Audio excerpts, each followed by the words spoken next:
नमस्कार दोस्तों, स्वागत है आपका डीके न्यूज़ में। दोस्तों, आज से हम अपने चैनल पे कुछ स्टोरीज सुनाया करेंगे, क्राइम स्टोरी या मोटिवेशनल स्टोरी। तो आज हम आपको अपनी पहली स्टोरी सुनाने जा रहे हैं। तो दोस्तों, हमारे वीडियो को पूरा देखें और हमारे चैनल को सब्सक्राइब ज़रूर कर लें। दोस्तों, पल भर के लिए अपनी आँखें बंद कीजिए और कल्पना कीजिए कि आप एक ऐसे इंसान हैं जो किसी हादसे का शिकार हो गए हैं और कहीं ऐसी जगह पहुँच गए हैं जहाँ आपका कोई अपना नहीं है। आपके पास ना तो भूख मिटाने के लिए खाना है, न ही वापसी की कोई उम्मीद है।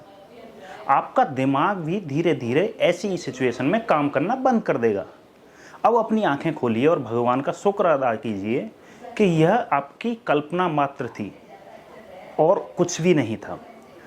मगर क्या आप जानते हैं, यह किसी इंसान की असली कहानी भी हो सकती है। और यह कहानी है एक निडर मछुआरे जोस सल्वाडोर की। वही सल्वाडोर जो मछली पकड़ने के लिए समुद्र में उतरा तो था, लेकिन उसे वापसी करने में पूरे 438 दिन लग गए। सोचिए दोस्तों, 438 दिन यानी एक साल से भी ज़्यादा। 17 नवंबर 2012 की यह तारीख थी। जोस मैक्सिको के एक गांव से निकला और गहरे समुद्र में मछली पकड़ने उतर गया। इस यात्रा में उसके साथ उसका एक साथी भी था। दोस्तों, मछली पकड़ने में उसे इतनी महारत हासिल नहीं थी, मगर वो खुद को निखार रहा था, अपने अंदर इम्प्रूवमेंट ला रहा था, पकड़ना सीख रहा था। जो उसकी योजना के हिसाब से उसकी यह यात्रा करीब एक दिन तक चलने वाली थी, लेकिन भगवान को तो कुछ और ही मंजूर था। इस दौरान ब्लैक टिप शार्क और सेलफिश को पकड़ने का उसका प्लान था। सब कुछ योजना के अनुसार ही शुरू हुआ था, मगर तभी एक खतरनाक तूफान ने अपनी दस्तक दे दी। भारी बारिश और तेज हवाओं के कारण उसे खतरे की चेतावनी मिल चुकी थी। बावजूद इसके वो अपनी सिंगल इंजन वाली टॉपलेस बोट के सहारे आगे बढ़ता रहा। यह रिस्क उसे भारी पड़ा। 5 दिवसीय तूफान उसे अपने साथ बहा ले गया। जिस रेडियो से वो मदद मांग सकता था वो भी नष्ट हो चुका था। बोट का वजन कम करने के लिए जोस ने 500 किलोग्राम वजन के बराबर की अपनी सारी मछलियां फेंक दी।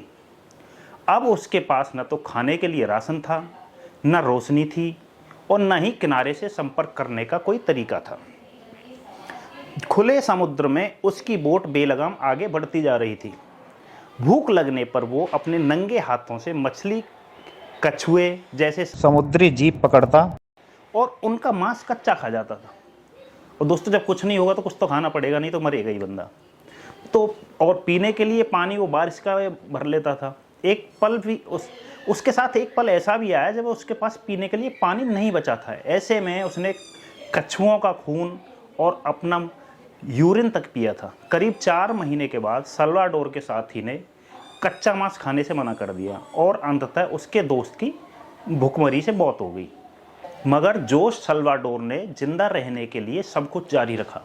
सल्वाडोर ने अपनी शुरुआती बिंदु से 10,000 किलोमीटर से अधिक की दूरी पर था। उसने खुद को भगवान के सहारे छोड़ दिया था और वह खुली आंखों से तारों को और सूर्य को और चांद को देखता रहता था, इस उम्मीद के साथ कि कोई उसकी मदद के लिए आएगा। उसने अपने आसपास कई सारे जहाज़ों को चहलकदमी करते हुए महसूस किया, मगर उसकी मदद के लिए दोस्तों कोई नहीं आया। इस अकेलेपन में जोस ने गीतों का, भजनों का सहारा लिया, जिससे कि टाइम कटता रहे, कैसे भी टाइम कटे, कोई आ जाए बचा ले जाए। दोस्तों, 30 जनवरी 2014 को 438 नरकीय दिनों के बाद जोस ने कुछ दूरी पर पहाड़ों को देखा। यह मार्शल द्वीप समूह का एक छोटा सा कोना था। उसने अपनी नाव छोड़ी और तैरकर किनारे पर आ गया। आखिरकार वह जमीन पर था। किनारे पर पहुंचकर जैसे ही उसने खड़े होने की कोशिश की, वो बेहोश होकर गिर जाता। जल्दी ही वहां स्थानीय लोग पहुंचे, उनकी उन पर नज़र पड़ी, उसे अपने घर ले गए। इसके बाद उसे हॉस्पिटल पहुंचाया। उसके बाद पुलिस को खबर की और जोस के बारे में पुलिस को सूचना दी। पुलिस जब मौके पर पहुंची तो उसने देखा कि जोस के टखने सूजे हुए थे, उसकी आंखों की रोशनी बहुत कम हो गई थी, वो मुश्किल से चल पा रहा था, उसके बाल किसी झाड़ी की तरह उलझ गए थे।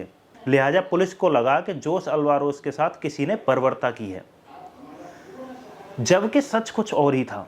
आगे जोस की कहानी की सत्यता के लिए कई तरह की जांच की गई और हर जांच इस बात की तस्दीक करती है कि जोस की कहानी बिल्कुल एकदम सही थी।